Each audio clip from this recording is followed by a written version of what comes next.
નમસ્કાર મિત્રો મિત્રો આજે તમારી સમક્ષ રાહુ છે એ વૃશ્ચિક રાશિના જાતકો માટે કેવું ફળ આપશે।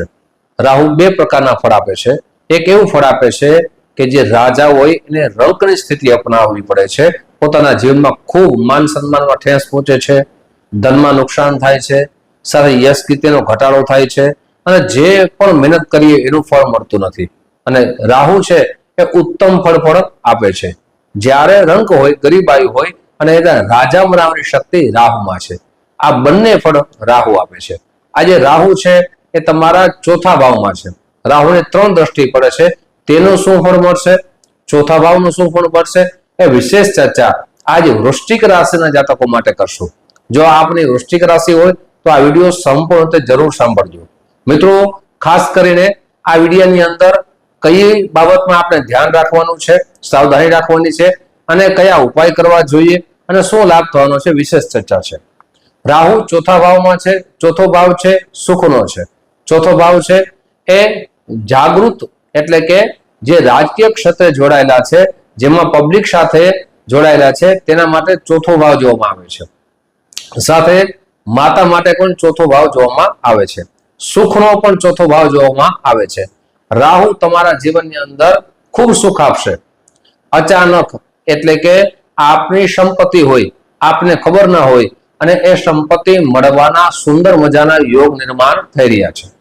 સાથે આપનો માન સન્માનનો વધારો કરશે, યશ કીર્તિનો વધારો કરશે। આપના જે સપના છે એ સપના પૂરા કરવામાં રાહુ આપની મદદ કરશે, રાહુની કૃપા થશે। સાથે રાહુની સાવધાની શું રાખવાની છે તો કે આપણે મારતા બાબતમાં કોઈ પણ પ્રકારની તબિયત બગડતી હોય, સ્વાસ્થ્ય બાબતમાં ચિંતા રહેતી હોય તો એની સાવધાની રાખવી ખૂબ જરૂરી છે। શા માટે? નાની બીમારીમાં આપણે ધ્યાન ન રાખીએ તો મોટી બીમારી આવવાની સંભાવના વધી જાય છે। એટલે આપણે નાની બીમારી આવતી હોય ત્યારે કાળજી લેવી ખૂબ જરૂરી છે। રાહુની 3 દ્રષ્ટિ પડશે મિત્રો। પ્રથમ દ્રષ્ટિ પડશે, 5મી દ્રષ્ટિ એ 8મા ભાવમાં પડશે। 8મો ભાવ છે રહસ્યનો છે, સાથે 8મો ભાવ છે અકસ્માતનો છે, સંશોધનનો છે અને ઉચ્ચ શિક્ષાનો પણ ગણવામાં આવે છે અને પ્રવાસનો પણ ગણવામાં આવે છે। રાહુ છે આપણે પ્રવાસ કરાવશે, મુસાફરી કરાવશે। સાથે આપણા રહસ્યોમાં જે આપણા સંબંધો છે એ સંબંધોમાં આપણે સાવધાની રાખવી। જ્યારે જીવનમાં કોઈ ભૂલ કરી હોય એ ભૂલ જ્યારે આપણા સમાજમાં ઉજાગર થાય, જે ન થવી જોઈએ અને આપણે બદનામી થાય, એ બાબતની ખાસ કરીને કાળજી લેશો। આ રહસ્ય બાબતમાં જે વિજ્ઞાન ક્ષેત્રે જે વ્યક્તિ જોડાયેલા છે તેના માટે રાહુ મદદ કરવાના છે।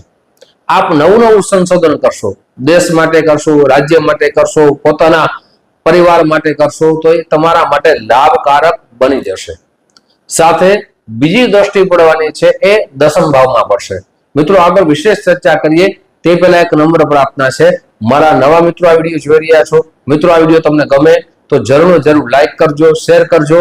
સાથે મિત્રો ફેસબુકના માધ્યમથી જોતા હો તો આ પેજને ફોલો કરી લેજો। આ જે પણ ચર્ચા કરીએ છીએ એ રાહુના ગોચર ગ્રહોની સ્થિતિ પ્રમાણે કરીએ છીએ। રાહુ તમારા જીવનમાં વિશેષ ફળ ક્યારે આપે છે તે પણ ચર્ચા આગળ વધારશું। સાથે રાહુ ક્યારે અશુભ ફળ આપશે તેની પણ ચર્ચા કરશું। જો જન્મ કુંડળીમાં મિત્રો રાહુ 6થા ભાવમાં હોય, 8મા ભાવમાં હોય, 12મા ભાવમાં હોય અથવા વૃશ્ચિક રાશિમાં હોય અથવા ધનુ રાશિમાં હોય ત્યારે અશુભ ફળની પ્રાપ્તિ થાય છે। પણ એ જ રાહુ તમારી જન્મ કુંડળીમાં બલવાન હોય ત્યારે આપણા જીવનમાં ખૂબ સારું જે શુભ સ્થિતિનું સર્જન થાય છે। આપ જે કાર્ય કરો છો એ કાર્યમાં સફળતા પણ આપણે મળી શકે છે, એ રાહુ જ આપી શકે છે। રાહુ જે 7મ દ્રષ્ટિ કહીએ તો કે 10મા ભાવમાં પડશે। 10મો ભાવ છે કેરિયરનો છે, 10મો ભાવ છે પિતાનો છે, 10મો ભાવ છે નોકરીનો છે, જોબનો છે। આપને નોકરીમાં પ્રમોશન થવાના ઉત્તમ યોગ નિર્માણ થઈ રહ્યા છે। સાથે આપ નવી નોકરી શોધી રહ્યા હો તો તમારા માટે સારો સમય છે। અને જે 3 દ્રષ્ટિ કરશે એ 12મા ભાવમાં કરશે। 12મો ભાવ છે વ્યયનો માનવામાં આવે છે, 12મો ભાવ વિદેશનો ગણવામાં આવે છે। વિદેશથી આપના જે પણ કાર્યો અટકી ગયા હોય, નોકરી કરતા હો પણ પ્રમોશન ન થતું હોય, આપ કોઈ બિઝનેસ કરતા હોય, બિઝનેસમાં સફળતા ન મળતી હોય તો આપને રાહુ સફળતા આપશે। પણ મિત્રો એક વાત ધ્યાન રાખવી ખૂબ જરૂરી છે કે આપને સંગત દોસ્તથી બચવું જોઈએ। વ્યસન વાળા વ્યક્તિ હોય આવા વ્યક્તિથી આપણે બચવું અવશ્ય જોઈએ, જેનાથી આપણે બદનામી ન થાય. સાથે વ્યસનથી આપણે પણ બચવું જોઈએ. આપણું કોઈ પણ પ્રકારનું વ્યસન હોય તો વ્યસનને છોડવું જોઈએ. સાથે મિત્રો રાહુ છે, સંગત દોષમાં ના આવી જાઓ, ધનનો વ્યય ન થાય તેની કાળજી લેશો. આપ રાહુ છે ભ્રમ છે, રાહુ છે દગો છે, આપ કોઈ પ્રેમ જાળમાં ફસાઈ ન જાઓ તેની સાવધાની રાખજો. સાથે પૈસાની લેવડ દેવડમાં કોઈની લાલચમાં ના આવી જાઓ તેની સાવધાની રાખજો, તો ધનનું નુકસાન થઈ શકે છે. મિત્રો હવે ઉપાય ક્યાં કરવા જોઈએ જેનાથી રાહુ તમારા જીવનમાં સારા ફળની પ્રાપ્તિ કરાવે? મિત્રો સૌથી પહેલા તો બુધવારના દિવસે લીલા રંગની વસ્તુનું દાન કરવું જોઈએ. એક નાનકડો બીજ મંત્ર આપું છું, તેના પ્રતિ દિવસ એક માળા કરવી જોઈએ. ઓમ બ્રામ બ્રેમ બ્રોમ શહ રાહવે નમઃ. સાથે મંગળવારના દિવસે હનુમાન ચાલીસાના જેટલા પાઠ થાય એટલા કરવા જોઈએ. મંગળવારના દિવસે હનુમાનજી મહારાજના દર્શન કરવા જોઈએ. મિત્રો ઉપાય કરશો તો રાહુ પણ સારો ફળ મળશે.